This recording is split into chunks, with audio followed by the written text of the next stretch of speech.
Alright, welcome back to another Tales of Tribute game. Let's see what our opponent picks first. Sijic. Alright, going to Alessia. And let's offer him the Crows. Sorry, I meant let's offer him the Red Eagle, and he might go Crows. He does get the first pick, so maybe this wasn't the best idea, but let's just see what the Tavern shows us. And we are lucky enough to be able to fort Black Feather Knight turn 1. My opponent can use the Alessia power or buy the Soldier of the Empire.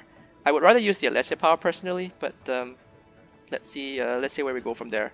But yeah, first pick is almost certainly Black Feather Knight. That one's annoying. It's an agent that produces 2 gold and is pretty tough to kill. Reasonably tough to kill. You need to get 2 power, and 2 power is not something that is easily attainable early this game. As a compensation for getting the 6 gold that turn, now this turn is like complete garbage. We only get the 3 gold. We're not even able to use the Alessia power in our favor. Our opponent uses the treasury. I think he should have used Alessia power instead, but so be it. Our main goal here is to be able to fort Dreaming Cave or Smoking Ori. The mistake I made here was not turning my reach power into gold. I need to turn the reach power into gold in order to fort these 6 cost cards. And as you can see, I'm immediately punished because I draw the reach power, and this is not going to help us at all. And opponent does get 1 Karth Manhunter turn off, and I think right now our goal is probably need to kill it. Alternative is use the Alessia power. That's also reasonable. In fact, I think using the Alessia power is fine. I'm not sure I should use Sijic. Like that's quite expensive and doesn't improve my board at all. My opponent's gonna get 6 gold next turn, which means he can afford either Dreaming Cave or Squawking Ori, and Dreaming Cave is quite good. He picks up the Ori. That's fine. I'm gonna pick up Dreaming Cave next. Scratch that. I think Elder Witch is actually what I want to pick up. The thing is, now that he has a Soldier of the Empire, that's actually kind of annoying. It generates him either 2 gold or 1 power. He's gonna have quite a good economy at this stage. Like my calculation earlier was that he would not be able to kill both my Black Feather Knight and my Elder Witch in the same turn. But let's see what my opponent is. Let's see if my opponent is able to do that. Just because I left the Soldier of the Empire alive, because I was very much rushing for the Elder Witch.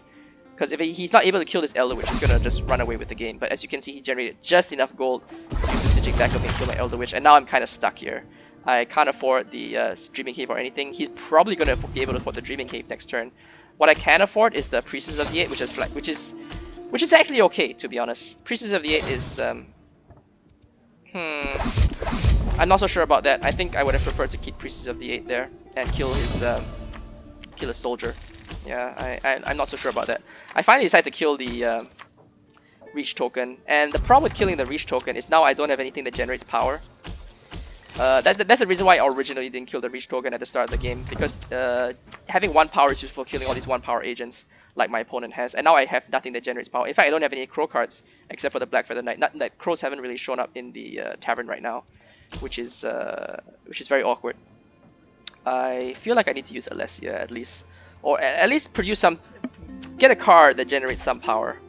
Because if we can't generate power, we leave the Soldier of the Empire alive. That's just going to be quite annoying to deal with. Now we can buy Blood Sacrifice. That will help. That's 3 power and kills his agent and gets rid of a card from our deck. Nevertheless, our deck is still not really where we want it to be. Like, where are all our power cards? Where are all our... We're gonna have 1 Priestess and 1 Black Feather Knight. I think our opponent's deck is in fact better than ours at the moment. I say that and we pick up a Black Feather Knight.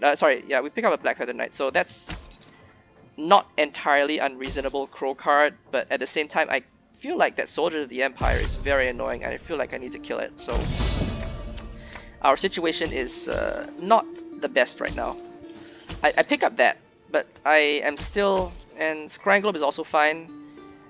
But yeah, okay. That Scratch is what we're really looking for here. That's a simple card that generates value, and most importantly, it'll let us kill his agents. Because that Soldier of the Empire survived at least twice now, and both times it has been extremely annoying. And now he gets to Dreaming Cave into stacking his deck even more. So things are a bit difficult right now.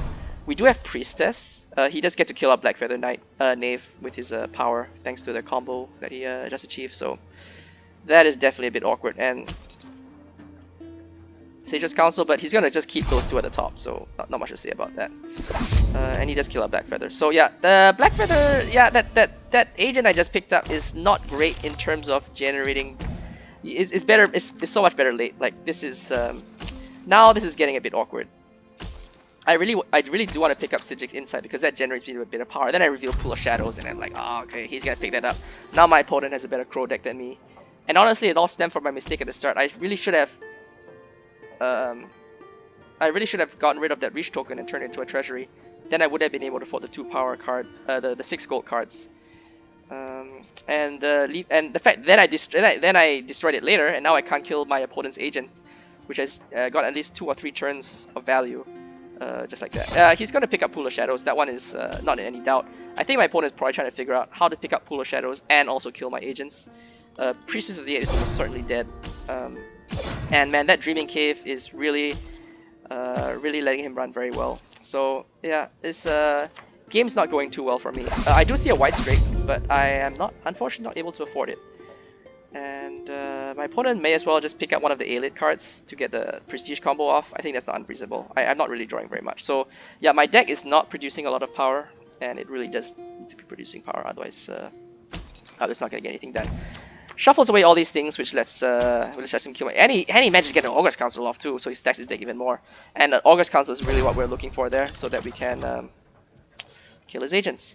Now Briarheart Ritual, that's not too bad. I would like to pick that up because okay, right now my opponent essentially just shuffled through his entire deck of Crows and Sigic. So yeah, my opponent's deck is far ahead of us, and we are in big trouble. Because by getting rid of 2 gold cards from his deck, now his deck is really fast and really short.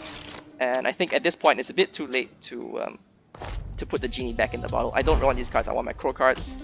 I think we're forced to buy Imprisonment here just to kill his cards, which is really not where you want to be. I could Reach Power. No, Reach Power doesn't do anything. Yeah. So hopefully we draw into something slightly better. So yeah, we do have some things. Some things are going on here, but yeah, our opponent deck is about 10 big or so. And unfortunately, these things do tend to snowball if you make the wrong mistake earlier. I mean, the main mistake here was letting my opponent's agents live, and that was because I got rid of my Reach card, and I compensated for that a bit too late. So my opponent is just going to run through his deck relatively quickly and generate a lot of value thanks to his Crows. Reach Power with Crows obviously great because you can just slightly draw into slightly more Crows later. And at this point, my opponent is can basically have the pick of whatever he wants. That Sigic one is correct. He could even tithe into another Reach Power, assuming his deck is good. Also, buying the White Streak is a bit of insurance for my own agents. And it's also expensive. Like White Streak is a generally good anti-agent card. So we can draw into hopefully our Crow cards, and hopefully we can get a Crow card with our Sigic Insight. We do get a Crow card with our Sigic Insight, but we can't quite draw it because this does not let us draw cards. Excuse me, no, it does. We got one of that, so we can draw a card, draw an extra card with that. We got a couple of gold. Unfortunately, what's in front of us in the tavern is all these not very great Alessia agents. They don't really draw cards, and it's not really what we're looking for. Briarheart is good. Getting rid of mainland is bad, but we also can't get rid of Peck. I think we get rid of mainland because we still have at least 1 Scrying Globe left in the deck, but getting rid of one of our Sigic combos is also not great. But yeah, at least 1 gold. At least 1 gold. I disagree with that. Yeah, I disagree with that. I think we should have just gone with Briarheart Ritual. That being said, I think we're very far behind. I mean, we're already 22 prestige behind our opponent. We're 22 to 4, and our opponent still hasn't used a Crow power yet. He just needs to get 1 more Crow power off, and he wins the game. And he has an ambush, unfortunately, which means he takes out 2 of our Crows pretty easily, and the rest of our board. So I think actually he had a White Streak, so he didn't even need the ambush, and he does get the White Streak 4 prestige combo off. Buys the ambush, shows the Black Sacrament.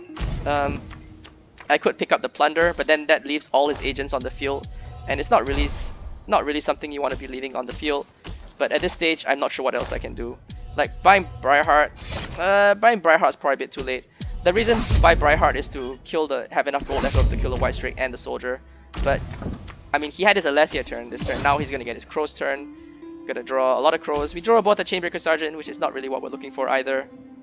Our opponent gets to stack his deck, Reach Power if he really wants to, or go into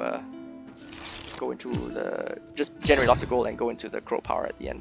So yeah, I think the game is pretty much over at this stage. Other alternatives to win would be Patron Victory, but I don't think we have enough enough things to get us to that level. Surprisingly, our opponent, yeah, okay, yeah, I was gonna say he doesn't seem to be generating much power. Then he plays a Crow card, and now he's at 40 prestige. So there's no way we can catch up to 40 prestige this turn. There's no way we can get a patron victory this turn. So that was a very bad mistake I made early game. I shouldn't have killed my agent. I should have killed the my reach power early to get the gold, because I need to get 6 gold in order to afford the 6 cost cards. And letting him leave that soldier, the Empire, up that game, that generated him like at least 2 or 3 turns of value of 2 free gold, and that wasn't quite it.